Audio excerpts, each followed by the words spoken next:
So I want you to think about this. If we look at Matthew chapter 11, verse 28 through 30, it states this.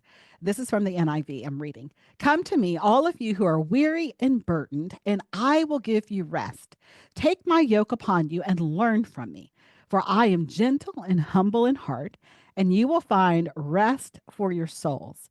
For my yoke is easy and my burden is light. Now, most of us, when we think about rest as the reward after we have done the work. And so we say things like, well, I don't, I have stuff to get done. I'll rest when the work is over. But if we're really being honest with ourselves, is the work ever really over? I mean, if you're Martha, there's always work. There's never a time where you can't find something you could be doing. Maybe you're noticing that. You say you rest when the work is over, and maybe you finish at your office or you finish doing whatever that particular task was, only to find that, well, now the dishes need to be done and the clothes, and this has to happen. And there's always something. And when we look at rest as a reward, it often doesn't get added in. It's pushed aside. It's the thing that we'll get around to. Rest is not a reward. Rest actually is going to be the thing that helps you be more productive. It's going to be the thing that actually revives you, pours back into you. At the very core of what rest is, it's restorative. It's not just about stopping. Sometimes stopping just stops the bleeding. It doesn't actually pour back into the place where you've been depleted. And so we have to recognize that rest has a quality to it that refreshes. And when we start looking at rest as the gift that it is, we can begin to recognize why in scripture rest was not what occurred after human work. It is actually where human work started. I oftentimes share that if you look at Genesis and the creation story, on the sixth day, we know that mankind was created, animals were created, and then it says mankind. And then we hear on the seventh day, God rested.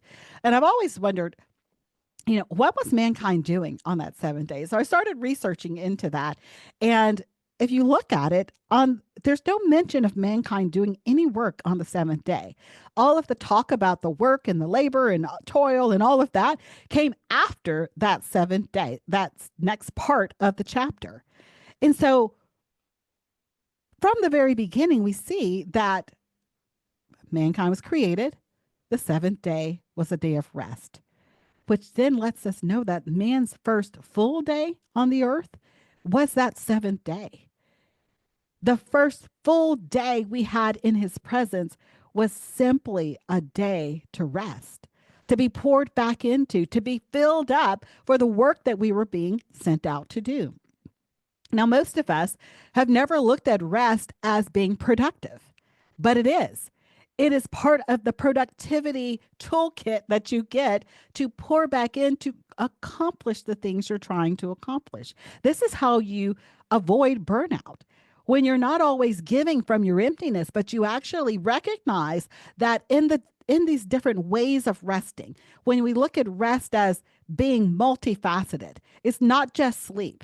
It can be physical, mental, spiritual, emotional, social, sensory, or creative. There's all of these areas of restoration, of rest that you can experience. And when we allow ourselves to see, I may need this type of rest today and that type of rest the next day. And I don't have to get boxed into one type. Depending on what kind of energy, what kind of activities I do that day, I'm going to be expending energy in a specific area, and that area can be depleted. And as long as I keep my mind focused on the fact that this is how God pours into me during these restorative processes to go do the work he's called me to do, it pulls you back from this grind culture mindset that I just got to go, go, go, because if I'm not going, I'm not producing. Some of your greatest productivity will come when you stop, when you recognize that having moments of abiding, having moments of breathers within your life where you are getting filled back up to actually be empowered to do the work that you're called to do.